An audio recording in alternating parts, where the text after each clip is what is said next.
And if you haven't tuned in to our live show yet, Dr. Paul from Liberty Hill Comics, Phantom Phil from Phantom Restorations, and myself, we have a live chat. We take your questions. We answer as many as we possibly can. And we try to choose interesting topics for the evening to talk about regarding comic conservation, preservation, and restoration. So please join us.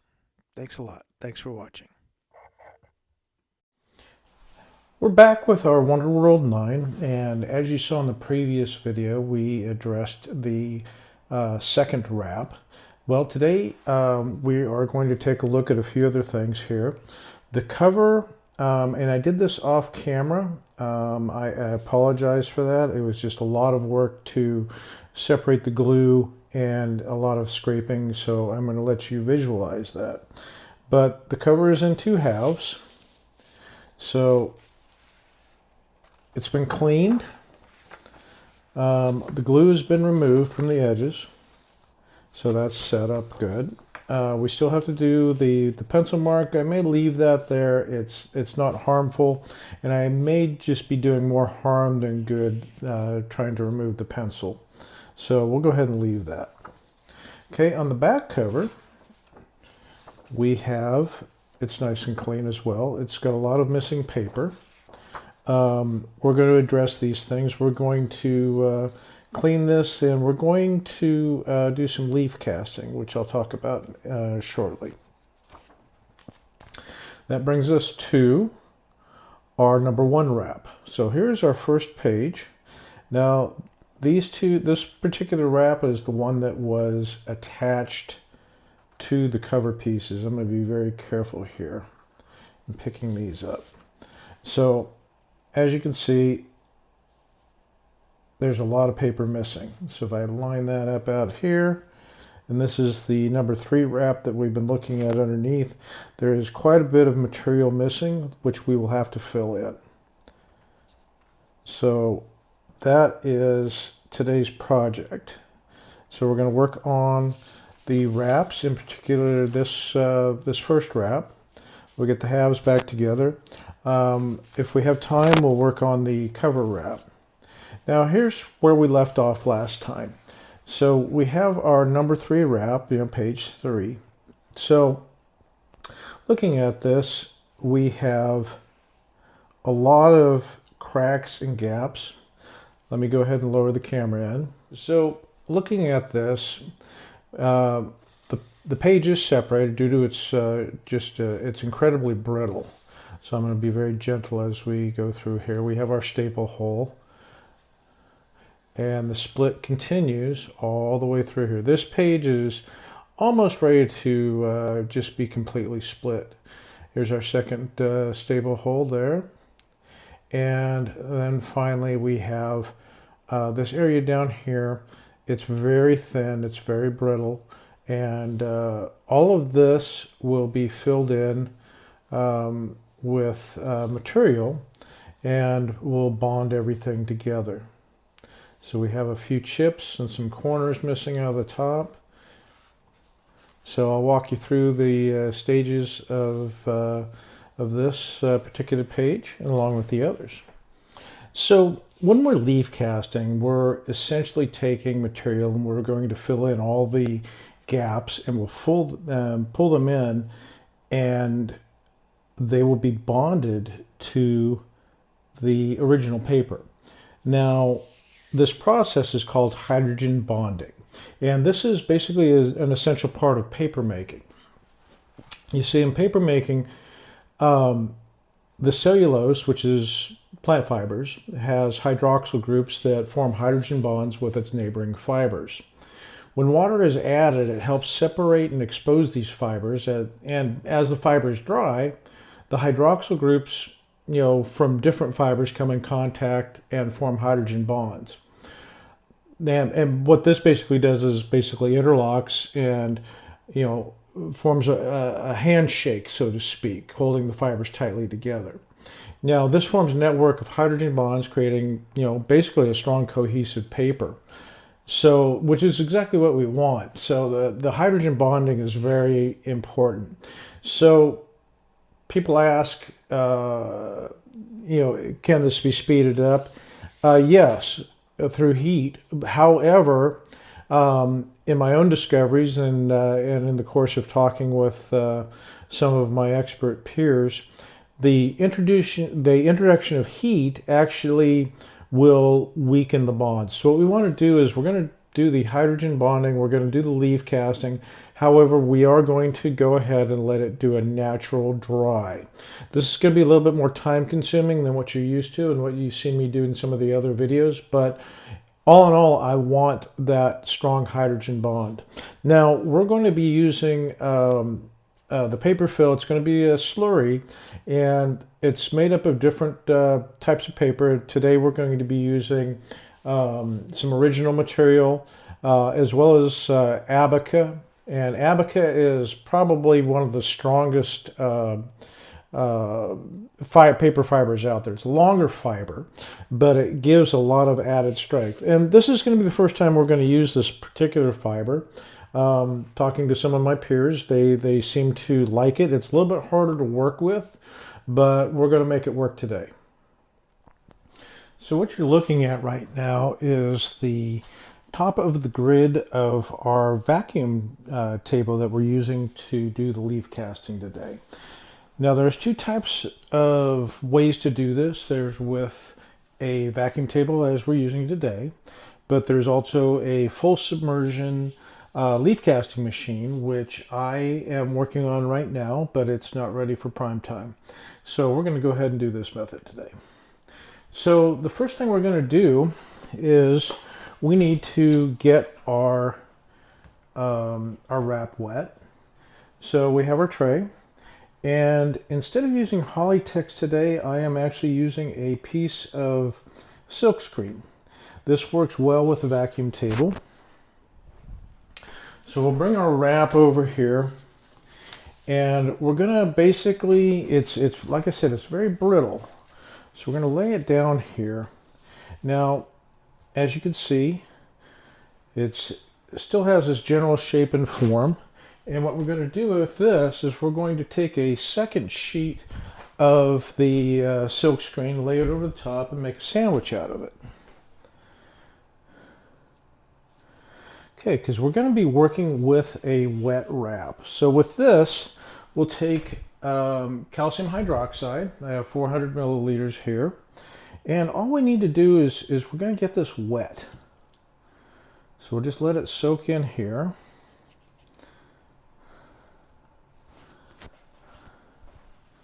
And because we want that hydrogen bonding that we just talked about to work well, everything we do here, the paper has to be wet. We're trying to loosen the natural bonds that are already in the paper itself. So I'm just going to rock this around a little bit, make sure everything gets completely soaked.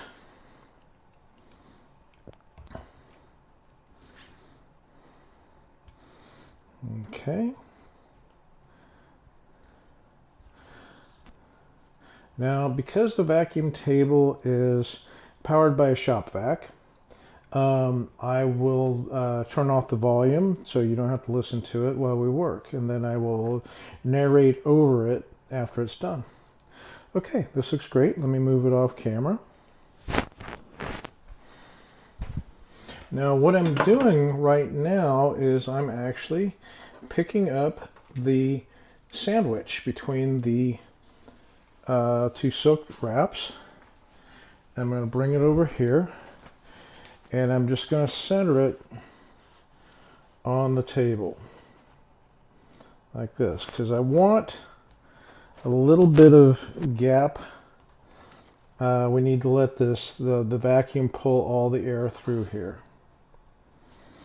Okay, so once it's where I like it, I'll take away this top piece.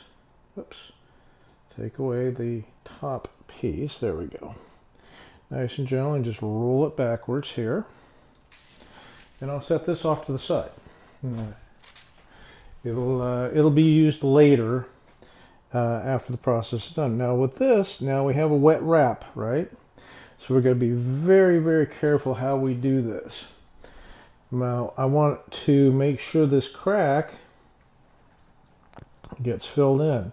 Now we already see this corner edge is coming apart. We'll reset that in a minute. But first, I'm going to lift this up very gentle. And we want to get this alignment just right. We don't want any unnecessary gaps.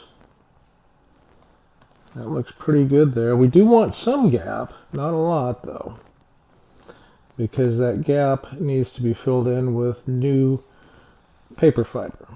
Okay, so that's done. Now I'll just take and scoot this bit back over here like that.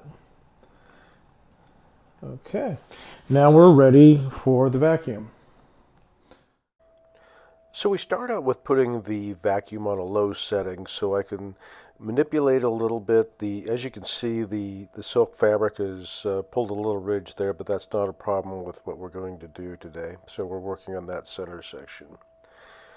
The next thing I want to do is I'm going to take what you see here is exactly what you think it is. It is a comic book bag because it is the perfect pliable sealant. Fills up all the gaps around the edges. So my vacuum is only applied just in the center section. This helps me to really concentrate where I want the vacuum.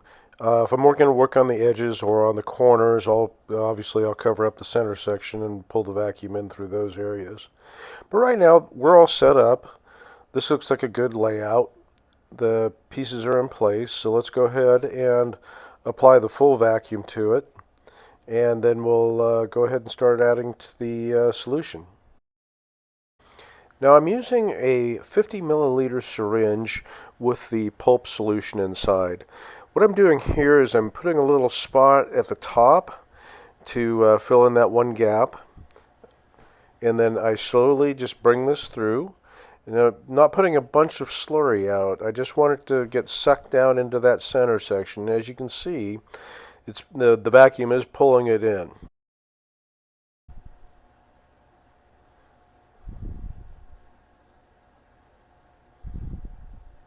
So we'll make a total of 3 passes on here. Each pass, I'm pretty much using the same amount each time. So it's just nice and slow and steady. I'm just forcing it out of the syringe and just sucking all that pulp into the crevices where it really needs to be.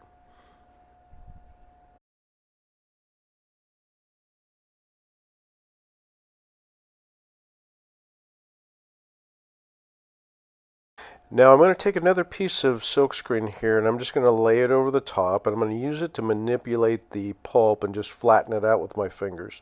This works great for getting the correct thickness, and it also really forces it into the nooks and crannies.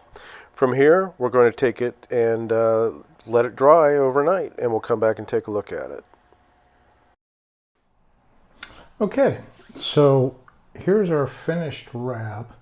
Now this is during the whole process, because it was so brittle and delicate, it did end up separating. It was about 3/4 separated. It went the whole 9 yards. So I ended up with 2 pieces in this, and that's how we ended up having to work with it. So the leaf casting is done on it. We filled in all the gaps and all the little nooks and crannies here. So it looks good on both sides. So again, it's back in one piece. It has nice, we still got some snap to it. So as you can see, I'm holding it. So I'm happy with where this came out. So let's take a look at this a little bit up close. I did have a little tear here, which we'll have to deal with. That'll probably, I don't want to get this wet again. So we'll do a simple repair on it, or it's about a 1/2 inch. I don't think it's going to cause any change in the grade, so maybe we'll just leave it. Okay, so let me go ahead and bring the camera a little bit closer here. So let's take a close-up look at the repairs. As you can see, now we did use the Abaca paper. It's a longer fiber, but it provides significant strength And discoloration, there's not much to it. The staple holes are filled in here. They'll basically reinforce those staple holes. So once we put in the cover halves back together. Okay, so looking at this wrap, coming from bottom up, this is the second wrap, the page 3 wrap. This is the original one we started working with. And you see our staple holes are filled in here. So, and this is all reinforced through the leaf casting.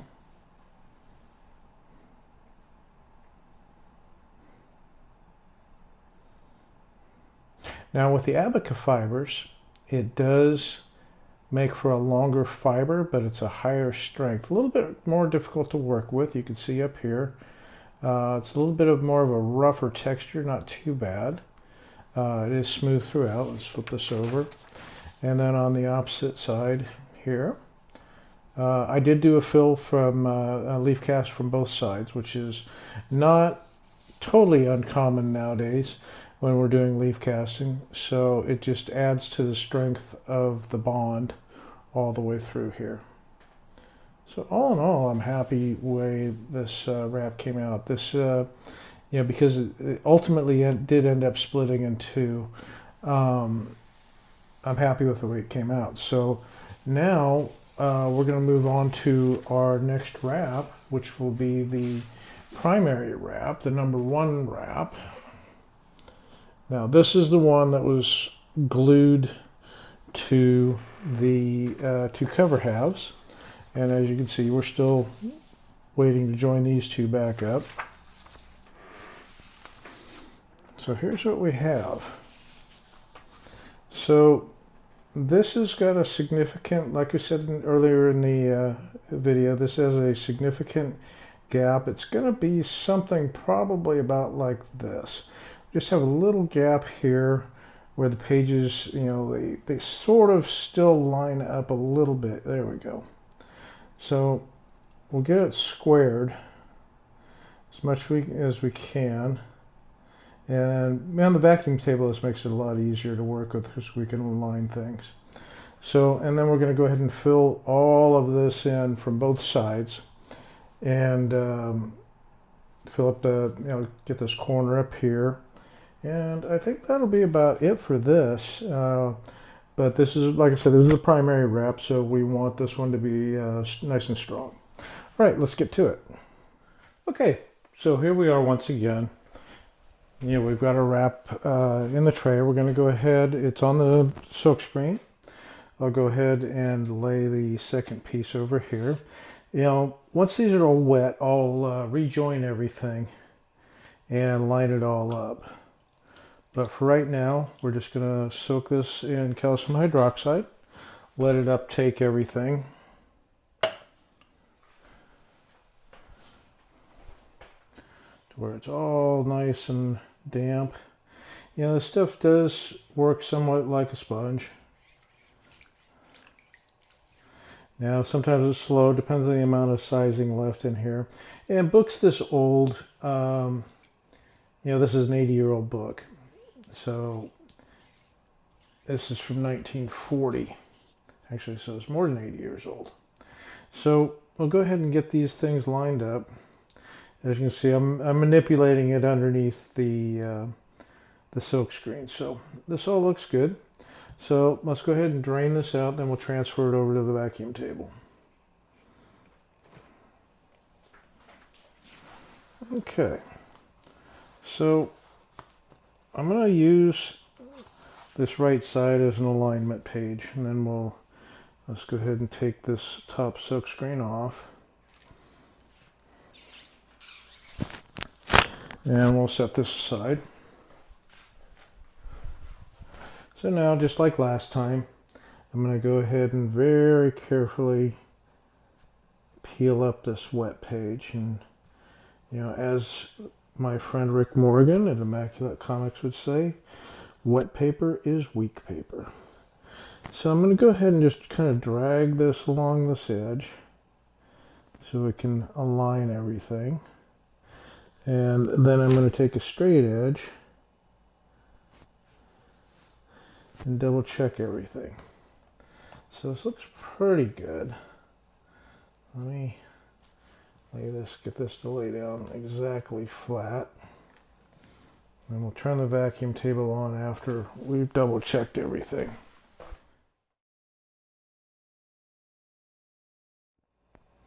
Okay, I think we got it now.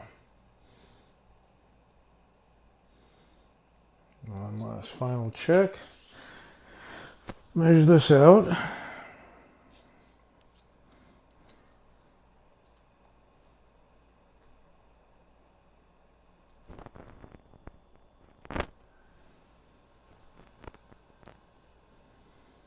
Yep, dead on. Okay, we got it. So let's go ahead and turn on the vacuum, and then we'll go ahead and get started and get this all settled in.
Okay, so we're done with the wrap. We've filled in this whole center section. Now this is what's known as a double layered leaf cast. So it was cast on this side and it was also cast on this side. So it gives an extra layer of bonding strength, so it's sandwiched on both sides of the inner sheet. So I'm happy with the way this came out. Let's take a close look at it here. Let me lower the camera down. So, looking at this, let me run this through. So, that's not a hole, that's just part of the picture. But the color match was very good. I was very happy with this. And we'll just run on through here. Yeah, we'll have to create new staple holes. But remember that big gap that we had, it's gone. So I'm very pleased with the fill, and that's exactly what it was. This was the wrap that was in two pieces. It was bonded to the cover halves. So this is now one piece again. So what we have left now are exactly that, our two cover halves. So we'll get these lined up, and this will be the next major project. I'm going to go ahead and finish the rest of the wraps. There are 16 wraps to this book, all in various states of decay and splits. So what we're going to do is I'm going to do these off camera. I got, situations like this, where this is like, this is page 9. I mean, this is an interior wrap. It's just completely brittle and shredded out. So we'll go ahead and this will get the same treatment. We'll do a leaf cast and basically create new paper in this crack and fill everything in. And once we're ready, we'll reassemble the book and get it off to CGC and see if we can get a nice conserved grade out of it. If you're interested in comic book conservation, please join us on Facebook at the Comic Book Conservation Community, where we have a gathering of experts in the industry, and you can ask all of your questions that you need to know about what you need to do to conserve and preserve these beautiful works of art.